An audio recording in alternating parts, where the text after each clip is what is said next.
Anyway, eventually, my father went, my father was born in Uganda. I'm born in Uganda. My father was born here in 1932. I was born here in 1956. And we were, at the time, my father was in a place called Kabatoro, which is in the western part of Uganda. It's Nikasese. And he was he had a shop there. He had a canteen he was running in the game park, and there's a fuel station. And when the time came for us to study, we were to be put in a boarding school. So when 5 years old, I had to be sent to Kampala for education. And the only form of transport from a place like that was either a train or on the back of a neighbor's lorry. We had to, hitch a hike or request them to take you 8 or 10 hours on those muddy roads in those days to reach Kampala. You can imagine if so that's the kind of life, we've had. My father was basically a middle-class man. He was not rich, he was not poor. He made sure that there was enough good food on the table. He made sure that we had 4 pairs of clothes every year. One was the beginning of the school term, 2 pairs, and 2 pairs we got when it was the Diwali. Diwali is a Hindu New Year. So the day before the New Year, you get these two pair of nice clothes, and that's the kind of background I have. In '72, I left Uganda and followed my parents to UK. I was 16 years old, and the moment I landed in UK, I had to support myself. I was in London. My parents were up north of England, and I think I was ambitious from a very young age. I remember that one of the first things I wanted to do, instead of staying in a bedsitters paying £6 a night, I had to buy my own house. So I had to take on 2 jobs, and which I managed to do. I used to work in the weekdays, and then I used to drive a taxi at the weekend in England, support myself. In the end, I also had to do a bit of education. I met my wife, and she always insisted I must study. So I started my evening classes. So I had 2 jobs and an evening class, And when I was 18 years old, I paid a deposit for a house, and I got a mortgage. And it's my first property in England. And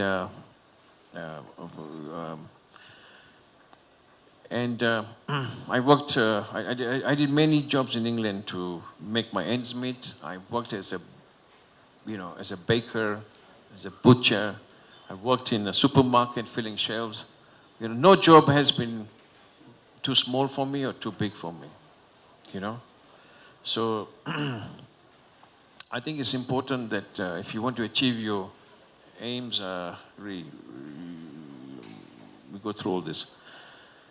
I worked hard, and in the end, Africa is either in your blood or it's not in your blood. And for me, Africa is my blood through and through. I was doing well in the UK. I decided, I left everything and I came back, came to Uganda in 1985.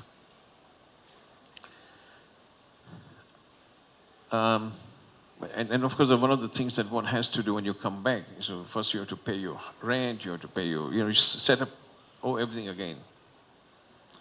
And of course, I had to look for something to do, business.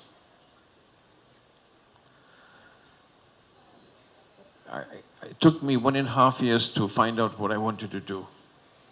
I had a limited capital. So in December 1986, I started my first shop on Kampala Road with a capital of $25,000.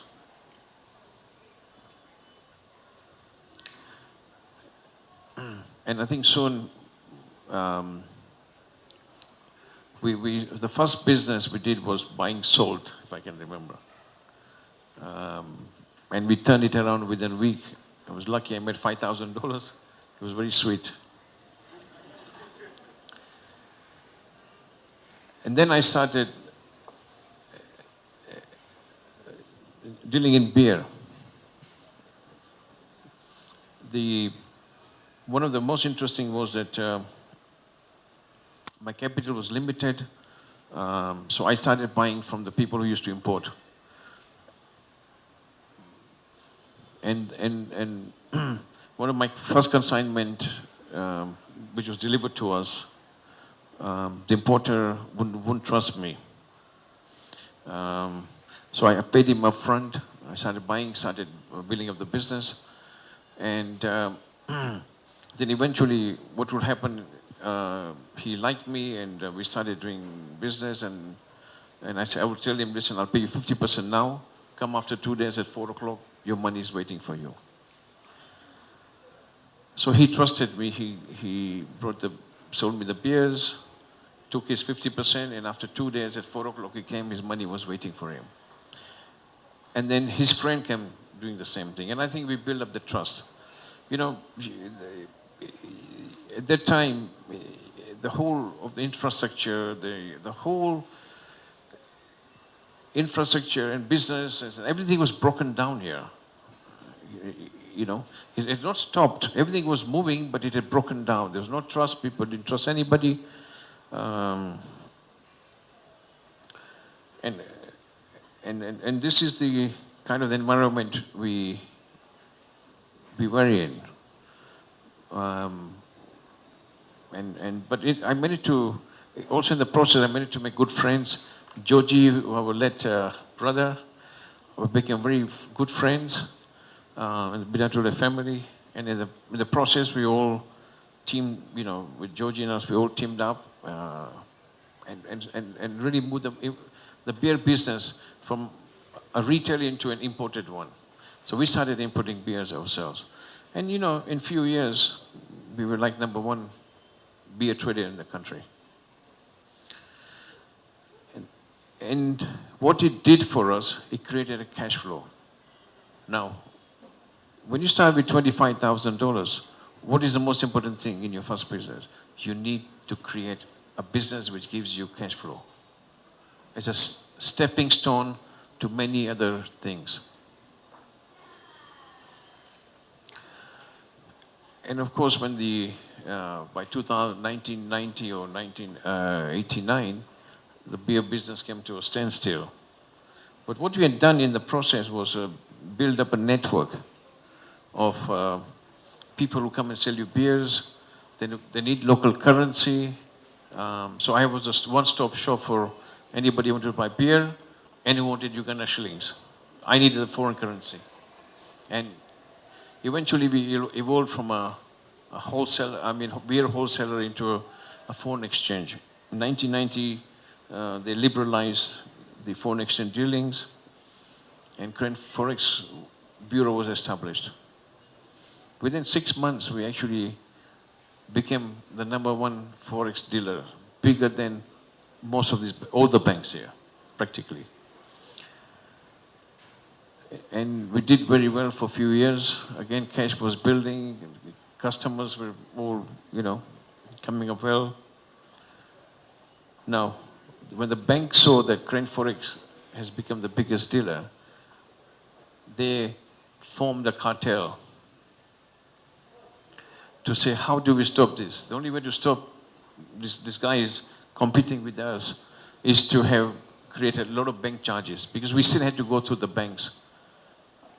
So they created a lot of heavy charges for all the transactions.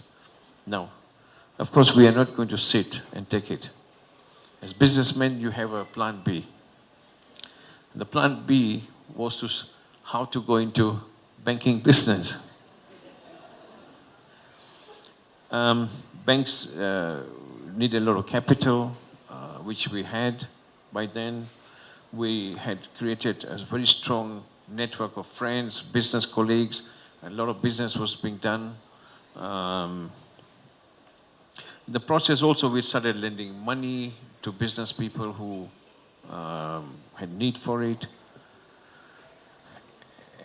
And in 21st August 1995, Crane Bank opened its doors. Now, can you imagine how many professional people I have to employ? I needed about 6 expatriate staff and about 20 Ugandan staff to start. You know, when you're in business, you never think about your salary. But the first thing you have to think is to make sure that the people you employ, you have to pay them the salary in time. Now, that was the hardest thing for a person like me, who had to employ these people, and I needed them, and to make sure that that every month, you can imagine for the first 6 months you don't even do business, but you have to pay them $20,000 a month just on salaries, earning nothing. It's not much money now, but in those days, in 1995, it was a lot of money, a lot of money. So that was one of the hardest, but eventually hard work, dedication, and support. Most of all, the support from the business community. Patrick and all my other colleagues. Really, we in the first year of operations, we made profit. And that's very unusual. Eventually, we spread out into real estate, into hotels. Of course, all this investment we were doing also started reaping its benefits. But one of my most, I would say, my passion was Munyonyo, but it needed a lot of money. And and I couldn't put all the money in one go, because first I didn't have it. Second thing, if I did it, it would stop all my other businesses. So as we went along, we started investing. And everybody I meet would tell me, "Are you think it's going to work?" They were polite. Do you think it's going to work? I said, "I don't know, but it's not something, I don't ever, I just wanted people to come, use the facilities, come for a weekend. On a Sunday, we used to have fried fish under the mango tree, and that was my passion." Of course, in Munyonyo, from there, changed. And I also remember one day, my 7-year-old son came to me, and I think this is what my wife, must have told me. He said, "Dad, this Munyonyo is going to bankrupt us." So I looked at this little boy, and I smiled. Can you imagine 7-year-old coming to tell you you're going to bankrupt the family? I'm the one who's made the money, right? I'm working, and he's telling me that he's going to bankrupt. But I smile at him, I still remind him. And today, as you can see, what Munyonyo is, and is beyond even my expectations, But it's a beautiful place. It's in Uganda, and it's for Ugandans. I'm just somebody who keeps it going.